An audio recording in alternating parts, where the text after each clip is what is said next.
والسلام على أشرف الأنبياء والمرسلين مولانا ومولانا وهادينا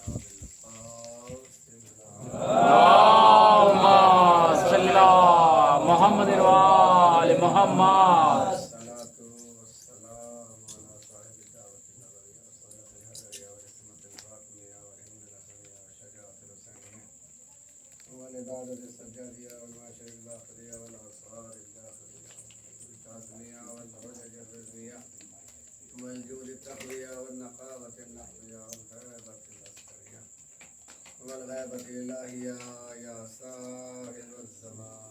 اللهم صل على محمد وآل محمد. لعنة الدائمة ولا تائهين أجمعين من الآن إلى قيام يوم الدين. أما بعد فقد قال الله الحكيم في القرآن الكريم وهو الصادقين وقوله الحق. بسم الله الرحمن الرحيم وجعلنا أئمة يهدون بأمرنا وهدنا إلى الخيرات وإقام الصلاة وإيتاء الزكاة وكانوا لنا عابدين. صلوات محمد. اللهم صل على محمد وآل محمد. برادران ایمانی بزرگان اللہ سامعین عزیز، میں نے نساء کریمہ کو آپ خدمت میں تلاوت کرنے کا شرف حاصل کیا۔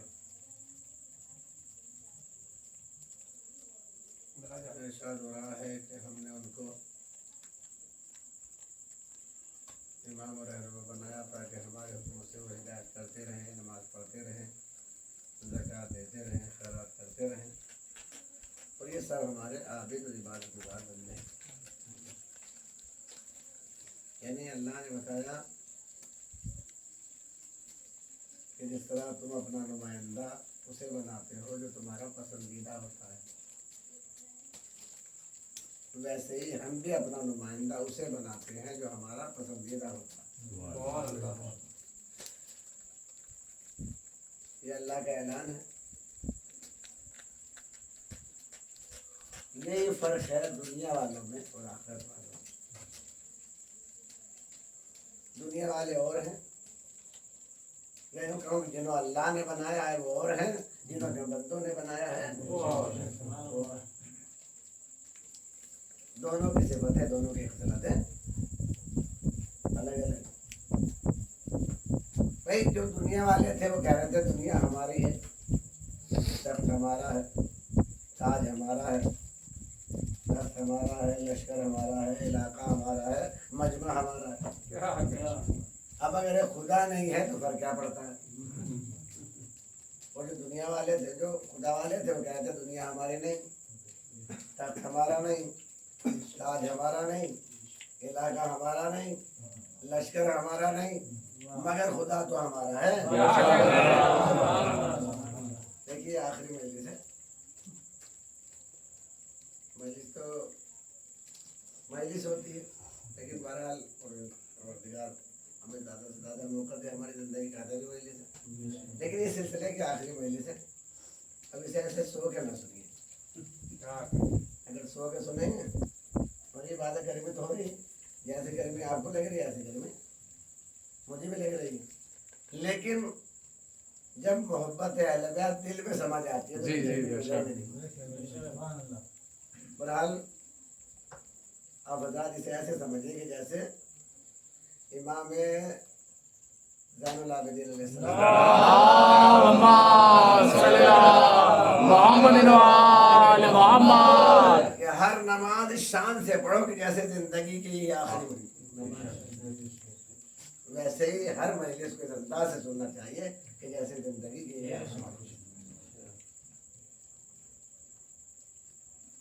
حضرات نے طرح طرح کے عنوان سے جیسے ٹوٹے پھوٹے الفاظ کے ساتھ آخر کو سنا۔ اب ان میں اگر کوتاہی ہوگی تو بہرحال میں حضرات سے معذرت چاہتا ہوں، اس لیے کہ ہم اس خیال کے آگے جو ہم سامنے دیکھتے ہیں بالکل تو وہ دیکھتے ہیں کسی کو اچھا لگے یا برا لگے، اس لیے کہ ہماری خوشنودی یہ نہیں ہوتی لوگ ہمیں کیا کہیں گے، ہمیں یہ آتا ہے کہ یہ کیا کہیں گے۔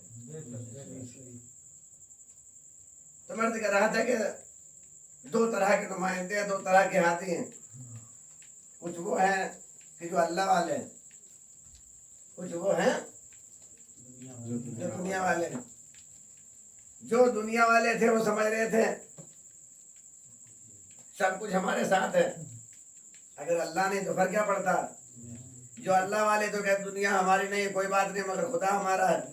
اللہ نے کہا تو صحیح، جنہوں نے سب کچھ چھوڑ کر مجھے اپنایا ہے انہیں اتنا سر بلند کر دوں گا کہ اگر ظہر کوفہ پر ٹھہرے گا تو نجف اشرف بنا دوں گا، صحرائے بیابو گیا میں پہنچے گا تو کربلا معلیٰ بنا دوں گا۔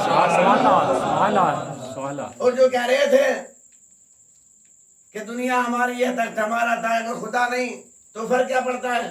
اللہ نے کہا انہیں ایسا تباہ و برباد کر دوں گا کہ ان کو اپنے حدود مملکت میں بھی نشان قبر ڈھونڈے نہ ملے گی۔ یہ دیکھا آپ ڈھونڈے مدینہ میاں کی قبریں کہاں، کوئی تلاش کرے۔ بنی عباس کے سلاطین کس کھٹر میں سو رہے ہیں، اور جنہوں نے سب کچھ چھوڑ کے اللہ کو اپنایا تھا، دنیا دیکھے دنیا کس طرح ان کے مزار کا طواف کر رہی ہے، چاہے کربلا ہو، چاہے نجف ہو، چاہے مشہد ہو۔ اور میں ایک جملہ کہا کرتا ہوں کہ آج اگر کسی دنیا والے کی قبر کا پتہ بھی چلتا ہے تو اس کی وجہ سے نہیں، اس کا کمال نہیں ہے۔ آج اگر ہارون کی قبر کا پتہ روزہ امام رضا سے چلتا ہے، ورنہ ہارون کی قبر کو کون جانتا، کون تلاش کرتا کہ ہارون کی قبر کیا ہے۔ اور یہ تو اہل دنیا کی ہوشیاری تھی، یہ اہل دنیا کی ہوشیاری تھی کہ بڑی شخصیت کے پہلو میں رہو، بڑی شخصیت کے پہلو میں رہو تاکہ نشان قبر محفوظ رہے۔ مگر اللہ نے بھی اپنا انتقام ساتھ ساتھ لے لیا کہ جو بھی زیارت رضائے غریب کو جائے گا اس کا فریضہ ہوگا کہ اگر مظلوم پر صلوات بھیجے تو ظالم پہ لعنت بھی بھیجے۔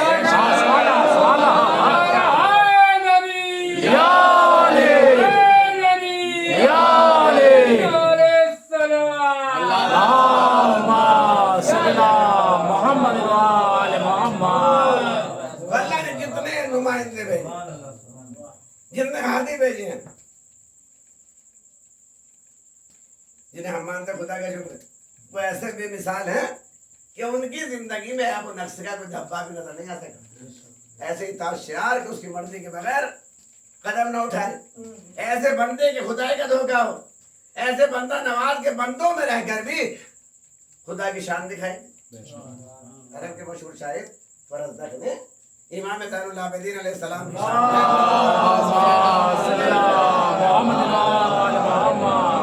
اسی انداز کی مدح کی تھی کہ اگر تشہد میں لا نہ ہوتا تو یہ ایسے کریم تھے کہ زندگی میں کبھی نہیں نہ ہوتی، اور ان کی ہر نہیں بن جاتے۔ کتنا حسین نقطہ نکالا۔ شاید یہ بھی دین ہے واقع کربلا کی، اس لیے کہ اگر کربلا کے ہاتھ سے زمانے نہیں کی قدر و قیمت نہ سمجھانی ہوتی تو شاعر کا ذہن اس بلندی کردار تک نہ پہنچ سکتا۔ یہ باپ بیٹے کے کردار کا اتحاد ہے کہ وہاں نہیں سنائی دی تو تشہد کے موقع پر، یہاں نہیں سنائی دی تو تشہد کے موقع پر، اور یہ دونوں نہیں باپ بیٹے میں مشترک ہے۔ تشہد میں لا ہے تو دونوں کے یہاں، بیعت یزید سے انکار تو دونوں کے یہاں۔ میرا تو نہیں چاہتا کہ میں فرزدق کے کلمے کو امام کے انکار بیعت سے ملا کر یوں کہوں کہ جس کے یہاں بیعت یزید سے انکار ہے وہاں کلمہ لا الہ بھی سلامت، اور جس کے یہاں بیعت یزید سے انکار نہیں ہے وہاں کلمہ لا الہ بھی ریاکاری ہے، ایمان نہیں ہے۔ اور یہ میں نے کہا خواجہ میری کہہ گئے نقش اللہ برسے آنے حسین اللہ کی بنیاد، حسین اللہ کے نقاش۔ اب جو لا الہ الا اللہ کا نہیں ہے وہ مسلمان کہے جانے کے قابل نہیں ہے۔ صلوات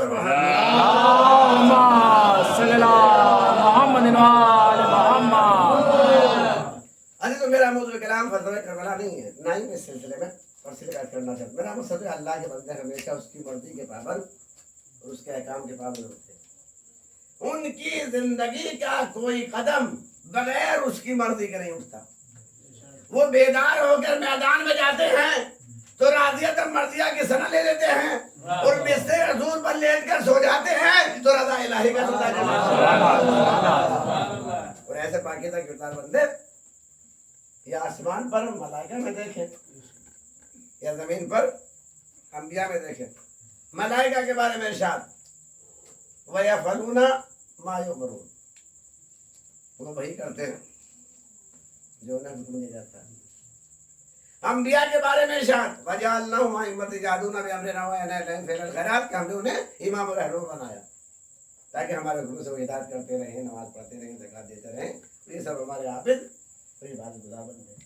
عزیز و آئے کریمہ میں ایک طرف ان کی شان بیان کی گئی، دوسری طرف ان کی ذمہ داری بیان کی گئی کہ ہم نے انہیں ذمہ دار بنایا تو انہوں نے اپنی ذمہ داری سے رائے فرار اختیار نہیں کیا، اپنی ذمہ داری کو ادا کیا، اس شان سے ادا کیا، اس انداز سے ادا کیا کہ ہم نے انہیں عابدین کی سند دے دی اور ان کی عبادت کا اعلان کر دیا۔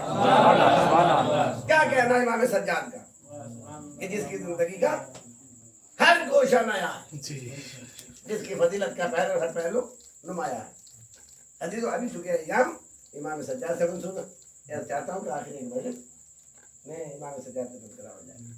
کیا کہنا ہے امام سجاد کا کہ جس کی زندگی کا ہر گوشہ نیا ہے، ماں شہزادی عجم، باپ شہزادہ عرب، خود آدم آدم محمد، سیدہ زینت ساجدین، عبادت رونے کے عابدین، کتاب زبور آل محمد، صحیفہ انجیل اہل بیت، خاموشی پڑھتی ہے پروردگار اور تکلم فاتح ہے دربار و بازار۔ آپ کے مشہور القاب زین العابدین، سید الساجدین، زین العابدین عابدین کی زینت، سید الساجدین سجدہ کرنے والوں کے سردار۔ اب جو امام کو سردار مانتا ہے اس کے لیے ضروری ہے کہ سجدے سے گریز نہ کرے۔ عبادت کا عالم یہ ہے کہ اگر باغ میں 500 درخت ہیں تو کیا کر رہے ہیں؟ اگر باغ میں 500 درخت ہیں تو ہر درخت کے نیچے 2 رکعت نماز ادا کرتے ہیں اور دنیا والوں کو متوجہ کرتے ہیں کہ ہزاروں نعمتیں کھا کر نام خدا نہ لینے والے اور ہوتے ہیں اور ایک ایک بار کو سمر پر شکر پروردگار ادا کرنے والے اور ہوتے ہیں۔ اور جب کوئی کہتا مولا آپ یہ عبادت کرتے ہیں، اتنی عبادت اس کی کام میں، آپ فرماتے بیٹا محمد باقر ذرا میرے جد کا صحیح بات بتاؤ۔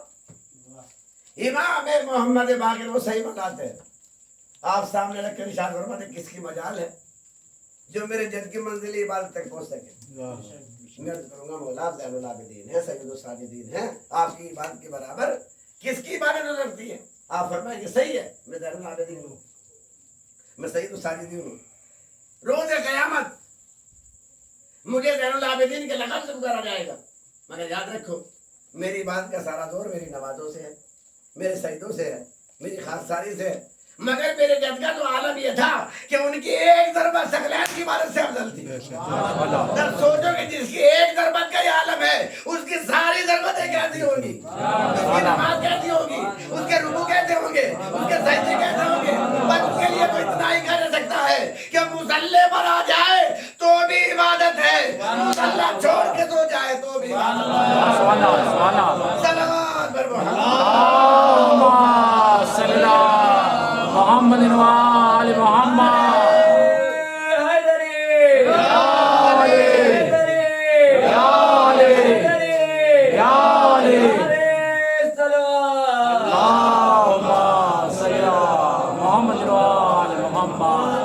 عبادت عالم یہ ہے کہ کثرت کے باوجود محو عبادت کا عالم یہ ہے کہ سانپ آ کر انگوٹھا چبانے لگتا ہے مگر آم کے خضوع خوشو میں کوئی فرق نہیں آتا، آپ مسلسل عبادت کرتے رہتے ہیں۔ اور جب وہ عاجز ہو کر پریشان ہو جاتا ہے، عاجز ہو جاتا ہے تو عاجز ہو کے چلا جاتا ہے، فضا میں ایک آواز گونجتی ہے انتا زین العابدین، آپ ہی عابدین کی زینت ہے۔